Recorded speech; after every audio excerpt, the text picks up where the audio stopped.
છીએ। તો ફર્સ્ટ આપણે પર્યાવરણના ક્વેશ્ચન્સ જોઈએ છીએ। તો આપણે પહેલો જ ક્વેશ્ચન અહીં મૂક્યો છે, પર્યાવરણ એટલે શું? તો પર્યાવરણનો મતલબ થશે પરી વત્તા આવરણ। પરી એટલે આપણી આસપાસ અને આવરણ એટલે પડ। અને આ જે શબ્દ છે પર્યાવરણ એ ફ્રેન્ચ શબ્દ છે, એ પણ તમારે નોટ કરી દેવું। હવે પ્રશ્ન 1થી સ્ટાર્ટ કરીશું આપણે। ગુજરાત વન વિભાગ દ્વારા મે 2025માં કોની વસ્તી ગણતરી કરવામાં આવી? ઓપ્શન એ છે એશિયાઈ ચિંકારા, બી ઓપ્શન છે એશિયાઈ સિંહ, સી ઓપ્શન છે નીલગાય કે ડી રીંછ? તો સાચો જવાબ આવશે એશિયાઈ સિંહ। પ્રશ્ન 2 છે ગુજરાતમાં પર્યાવરણ જાગૃતિ માટે કાર્યરત સંસ્થા પર્યાવરણ શિક્ષણ કેન્દ્ર CEE ક્યાં આવેલું છે? તો એનું વડું મથક ક્યાં આવેલું છે? તો ઓપ્શન એ છે વડોદરા, બી ઓપ્શન છે આહવા, સી ઓપ્શન છે જુનાગઢ અને ડી ઓપ્શન છે અમદાવાદ। તો સાચો જવાબ આવશે અમદાવાદ। પ્રશ્ન 3 નીચેનામાંથી કઈ જોડ અયોગ્ય છે? A Vadodara Sayaji Baug, B Ahmedabad Kamla Nehru park, C Rajkot Sarthana nature park કે ડી ઓપ્શન જુનાગઢ સક્કરબાગ? તો સાચો જવાબ આવશે C Rajkot Sarthana nature park. કેમ? એનો પણ અહીંયા જવાબ લખ્યો છે। સરથાણા નેચર પાર્ક જે છે ને એ સુરતમાં આવેલું છે। તો આ પણ ક્વેશ્ચન તમે યાદ રાખી શકો કે સરથાણા નેચર પાર્ક એ સુરતમાં આવેલું છે। પ્રશ્ન 4 ગુજરાતમાં પર્યાવરણ માટે કાર્યરત સંસ્થા ગુજરાત ઇકોલોજીકલ સોસાયટી GEC નું વડું મથક ક્યાં આવેલું છે? તો ઓપ્શન એ છે વડોદરા, ઓપ્શન બી છે આહવા અને ઓપ્શન સી છે જુનાગઢ અને ડી ઓપ્શન અમદાવાદ? તો સાચો જવાબ આવશે ઓપ્શન એ વડોદરા। પ્રશ્ન 5 ગુજરાતમાં કાર્યરત સંસ્થા water and land management institute WALMI નું વડું મથક ક્યાં આવેલું છે? ઓપ્શન એ છે વડોદરા, ઓપ્શન બી છે આણંદ અને ઓપ્શન સી છે જુનાગઢ કે ઓપ્શન ડી છે અમદાવાદ? સાચો જવાબ આવશે ઓપ્શન બી આણંદ।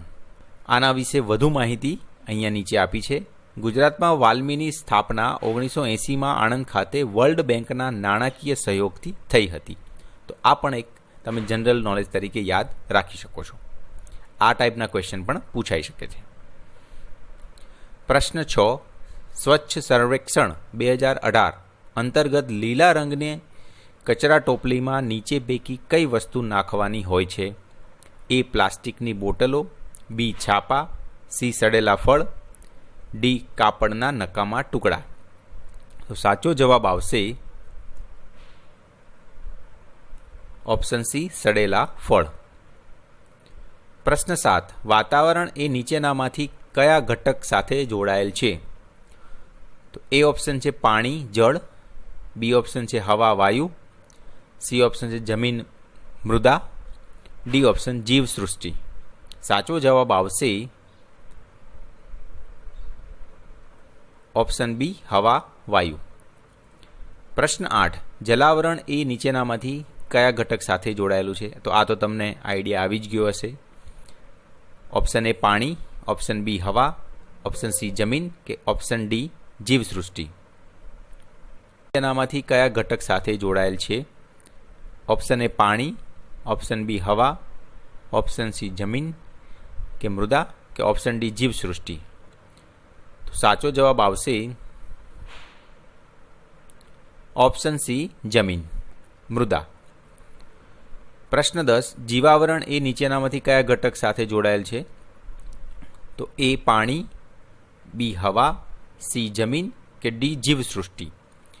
તો સાચો જવાબ આવશે ડી જીવસૃષ્ટિ। પ્રશ્ન 11 બાળકોના જીવનની ગુણવત્તા સુધરે યોગ્ય અને પોષણક્ષમ આહાર પ્રાપ્ત થાય એવા બાળ કલ્યાણના કાર્યક્રમો નીચે પૈકી કઈ સંસ્થા કરે છે? ઓપ્શન એ છે FAO, ખોરાક અને કૃષિ સંગઠન, જેનું હેડક્વાર્ટર રોમમાં આવેલું છે. બી, યુનેસ્કો, જેનું હેડક્વાર્ટર પેરિસમાં છે. ઓપ્શન સી, WHO, વિશ્વ આરોગ્ય સંગઠન, જેનું હેડક્વાર્ટર જીનીવામાં આવેલું છે. અને ડી ઓપ્શન, યુનિસેફ, જેનું હેડક્વાર્ટર ન્યુયોર્કમાં આવેલું છે. તો અહીંયા મિત્રો મેં હેડક્વાર્ટર પણ આપ્યા છે, જેથી તમને એ પણ યાદ રહે અને કદાચ એ પણ ક્વેશ્ચન પૂછાય તો તમે એનો આન્સર આપી શકો. તો સાચો જવાબ આવશે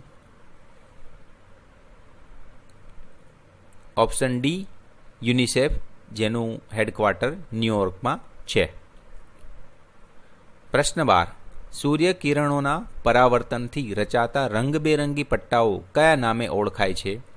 એ ઓપ્શન મૃગજળ, બી વર્ણપટ, સી સુમેરુ જ્યોતિ એટલે કે અરોરા, અને ડી ટિન્ડલ અસર. સાચો જવાબ આવશે સુમેરુ જ્યોતિ એટલે કે અરોરા, સી ઓપ્શન. પ્રશ્ન 13. પ્રકૃતિ સંરક્ષણ અને કુદરતી સંસાધનોના ટકાઉ ઉપયોગના ક્ષેત્રમાં કામ કરતી આંતરરાષ્ટ્રીય સંસ્થા કઈ છે? તો ઓપ્શન એ છે IUCN એટલે કે international union for conservation of nature. B, UNESCO, જેનું હેડક્વાર્ટર પેરિસમાં છે. અને સી ઓપ્શન છે WHO, વિશ્વ આરોગ્ય સંગઠન. અને ડી ઓપ્શન છે યુનિસેફ, ન્યુયોર્ક. તો અહીંયા આપણે એ ઓપ્શન IUCN છે, એનું હેડક્વાર્ટર સ્વિટ્ઝરલેન્ડમાં છે. અહીંયા મેં લખ્યું નથી. તો સાચો જવાબ આવશે ઓપ્શન એ IUCN, જેનું હેડક્વાર્ટર સ્વિટ્ઝરલેન્ડમાં છે. અને આનું કામ વધારે તમને ડિટેલમાં કહું તો જે પણ પ્રાણીઓ છે એ લુપ્ત થવાના આરે છે એની જે નોંધ રેડ બુકમાં કરવામાં આવતી હોય છે, તમને ખબર જ છે. તો એ જે કાર્ય કરે છે એ IUCN સંસ્થા છે. બરોબર. પ્રશ્ન 14. કયો વાયુ ગ્રીન હાઉસ વાયુ તરીકે ઓળખાતો નથી? એ ઓપ્શન છે મિથેન એટલે કે CH4. બી ઓપ્શન છે carbon monoxide CO. C option છે નાઇટ્રસ ઓક્સાઇડ એટલે કે N2O. ઓપ્શન ડી છે ક્લોરોફ્લોરોકાર્બન. તો સાચો જવાબ આવશે ઓપ્શન બી, કાર્બન મોનોક્સાઇડ. પ્રશ્ન 15. મારી આસપાસ નામનું પાઠ્યપુસ્તક કયા ધોરણના પર્યાવરણ વિષય માટેનું પાઠ્યપુસ્તક છે? ઓપ્શન એ છે ધોરણ 3, ઓપ્શન બી છે ધોરણ 4, ઓપ્શન સી છે ધોરણ 5 કે ઓપ્શન ડી ધોરણ 2. તો સાચો જવાબ આવશે ધોરણ 3, એ ઓપ્શન. પ્રશ્ન 16. ભારતનું સૌથી જૂનું પ્રાણી સંગ્રહાલય કયું છે? તો ઓપ્શન એ છે Kamla Nehru geological park Ahmedabad. Option B Jawaharlal Nehru biological park Jharkhand. Option C Veer Mata Jijabai ઉદ્યાન પ્રાણી સંગ્રહાલય મુંબઈ. કે ડી ઓપ્શન સક્કરબાગ જુનાગઢ. બરોબર. તો આટલામાંથી સૌથી જૂનું પ્રાણી સંગ્રહાલય કયું છે? તો સાચો જવાબ આવશે ઓપ્શન ડી, સક્કરબાગ જુનાગઢ. આના વિશે વધારે માહિતી આપણે આપી દઈએ તો આનો ઈસવીસન 1863માં આ સક્કરબાગ જૂ જે છે એ મહોબ્બત ખાન બીજાએ બનાવ્યું હતું. તો આ એક વધારાની માહિતી છે જે તમારે યાદ રાખી શકો છો અને ક્વેશ્ચન જે આ માહિતી તમારે એક્ઝામ માટે ઉપયોગી છે. પ્રશ્ન 17. ચકલી દિવસ ક્યારે ઉજવવામાં આવે છે? ઓપ્શન એ છે 21મી માર્ચ, ઓપ્શન બી છે 19મી માર્ચ, ઓપ્શન સી છે 20મી માર્ચ કે ઓપ્શન ડી છે 20મી એપ્રિલ. સાચો જવાબ આવશે